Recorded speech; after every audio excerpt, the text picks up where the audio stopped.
வணக்கம். இப்போ நீங்கள் வந்திருக்கிறது பார்த்தீங்கன்னா சிஓ நாட்டா கன்சல்டிங். இப்போ நீங்கள் பார்க்க போகிற வண்டி எல்லாமே பார்த்தீங்கன்னா டாடா ஏசி இன்ட்ரா அந்த மாதிரிலாம் பார்க்க போகிறீங்க. இப்போ நீங்கள் ஃபஸ்ட்டு பார்க்க போகிற வண்டி பார்த்தீங்கன்னா இன்ட்ராவில் 23 மாடலு. நிறைய பேர் லேட்டஸ்ட் டைப்பில் வண்டி வேணும், ஒரே ஓனரில் வேணும், ரொம்ப கம்மியான கிலோமீட்டர் வேணும்னு சொல்லிட்டு தேடிட்டு இருந்தீங்க. பாருங்கள், 2 டயர் புதுசு போட்டிருக்கு, தொட்டி சைடுங்கள் எல்லாமே புதுசு தான். உங்களுக்கு வண்டி எடுத்து நீங்கள் எந்த வேலையுமே செய்ய தேவையில்லை. வண்டிக்கு ரொம்ப தெளிவான மெயின்டைன் பண்ணியிருக்காங்க. வண்டிக்கு லோன் ஃபெசிலிட்டி கேட்டிங்கனாலும் ரெடி பண்ணி கொடுக்கலாம். வண்டி வந்து பாருங்கள், உங்களுக்கு பிடிச்சிருக்குன்னா சொல்லுங்கள். 23 மாடலில் வெறும் ஒரே ஓனரில் ஓடின வண்டி. எஃப்சி பார்த்தீங்கன்னா 2 வருஷம் வந்துடும், இன்சூரன்ஸ் பார்த்தீங்கன்னா 1 வருஷம் வந்துடும். அதேமாதிரி பார்த்தீங்கன்னா உங்களுக்கு வண்டியில் எந்த ரீப்ளேஸ்மெண்ட்டுமே கிடையாது. வண்டி நீங்கள் செக் பண்ணிவிட்டு கூட எடுத்துக்கலாம், நீங்கள் ஷோரூமில் போய் செக் பண்ணிக்கலாம். அந்தளவுக்கு குவாலிட்டியாக இருக்கும். வண்டி வந்து பாருங்கள், உங்களுக்கு பிடிச்சிருக்குன்னா சொல்லுங்கள், எல்லாமே நெகோஷியபிள் பண்ணிக்கலாம். வண்டியோட ப்ரைஸ் பார்த்தீங்கன்னா 6,80,000 கோட் பண்ணுது. இது நெகோஷியபிள் ப்ரைஸ் தான். பிடிச்சிருக்குன்னா சொல்லுங்கள், இன்னும் பெஸ்ட்டாக பண்ணிக்கலாம். இப்போ நீங்கள் அடுத்தது பார்க்க போகிற வண்டி பார்த்தீங்கன்னா டாடா ஏசிலே வந்து ஹெச்டி ப்ளஸ்ன்னு சொல்லுவாங்க. ஹெச்டியில் வந்து நீங்கள் வண்டி நிறைய பேர் தேடிட்டு இருப்பீங்க. இது 23 மாடல் வண்டி. வண்டி பக்கா கண்டிஷனில் இருக்கும். வண்டிக்கு ரீப்ளேஸ்மெண்ட்டே கிடையாது. வண்டி ஜென்யூலாக இருக்கும். தொட்டியெல்லாம் ஹெவியாக போட்டிருக்காங்க. இதுவும் பார்த்தீங்கன்னா எல்லாம் ஒரே ஓனரில் ஓடின வண்டி தான். வண்டி எடுத்து நீங்கள் எந்த வேலையும் செய்ய தேவையில்ல. 2 டயர் புதுசு போட்டு கொடுத்துருவோம்.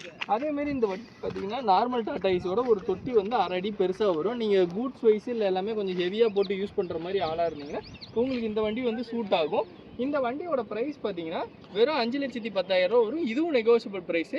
லோன் ஃபெசிலிட்டி கேட்டிங்கனாலும் தமிழ்நாட்டில் எந்த ஊர்லேருந்து வந்தீங்கனாலும் லோன் ஃபெசிலிட்டி ரெடி பண்ணி கொடுக்கலாம். வண்டி வந்து பாருங்கள், பிடிச்சிருக்குன்னா சொல்லுங்கள், பண்ணிக்கலாம். இப்போ நீங்கள் அடுத்து பார்க்க போகிற வண்டி பார்த்தீங்கன்னா டாடா ஏசி கோல்டு தான். இதுவும் 23 மாடல் தான். நம்மக்கிட்ட இப்போ எல்லாமே லேட்டஸ்ட்டாக டைப்பில் வண்டி இருக்குது. இதுவும் 23 மாடல், வெறும் ஒரே ஓனரு. நீங்கள் நார்மலாக பார்த்தீங்கன்னா டாடா ஏசி அந்த பிஸ்கெட் கலரில் தான் வண்டி பார்த்துருப்பீங்க. இது பார்த்தீங்கன்னா ப்ளூ கலர்லேயே வண்டி இருக்குது. உங்களுக்கு வண்டி பார்த்தீங்கன்னா உங்களுக்கே டிஃப்ரெண்ட்டாகவே தெரியும். தொட்டி சைடுங்கள் எல்லாமே புதுசு போட்டிருக்கு. வண்டி ரொம்ப கம்மியான கிலோமீட்டர் ஓடினது, வெறும் 35,000 கிலோமீட்டர் சம்திங் தான் ஓடி இருக்கும். வண்டி வந்து பாருங்கள், வண்டியில் ரீப்ளேஸ்மெண்ட் கிடையாது, வெறும் ஒரே ஓனரில் ஓடின வண்டி தான். வண்டி எடுத்திங்கன்னா நீங்கள் எந்த வேலையுமே செய்ய தேவையில்ல. அந்தளவுக்கு கண்டிஷனான வண்டி தான் இது. இந்த வண்டியோட விலையும் பார்த்தீங்கன்னா 5,10,000 வரும். இதுவும் நெகோஷியபிள் ப்ரைஸு. பிடிச்சிருக்குன்னா சொல்லுங்கள், பண்ணிக்கலாம். கையில் ஒரு 10,000 20,000 கைப்பணம் வச்சுருந்தீங்கன்னா போதும். தமிழ்நாட்டுக்குள்ளே எந்த ஊராக இருந்தீங்கனாலும் லோன் ஃபெசிலிட்டியோட வண்டி பண்ணி கொடுக்கலாம். இப்போ நீங்கள் அடுத்து பார்க்க போகிற வண்டி பார்த்தீங்கன்னா டாடா ஏசியில் ஹெச்டி டைப்பு. நிறைய பேர் லோ பட்ஜெட்டில் வண்டி வேணும்னு சொல்லி தேடிட்டு இருப்பீங்க. இது பார்த்தீங்கன்னா 14 மாடல் வண்டி தான். வண்டிக்கு எஃப்சி இன்சூரன்ஸ் எல்லாமே உங்களுக்கு கரண்ட்டு. 2 டயர் 4 டயருமே பார்த்தீங்கன்னா புது டயராக போட்டிருக்கு. தொட்டி சைடுங்கள் எல்லாமே நீட்டாக இருக்கும். நீங்கள் இந்த வண்டி வந்து பார்த்தீங்கன்னா 14னே சொல்ல மாட்டீங்க, அந்தளவுக்கு குவாலிட்டியாக இருக்கும். 17 18 அளவுக்கு குவாலிட்டியான வண்டி. நீங்கள் இது வீடியோவில் பார்க்கும்போதே உங்களுக்கு தெரியும் எவ்வளோ குவாலிட்டியாக இருக்குன்னு சொல்லிட்டு.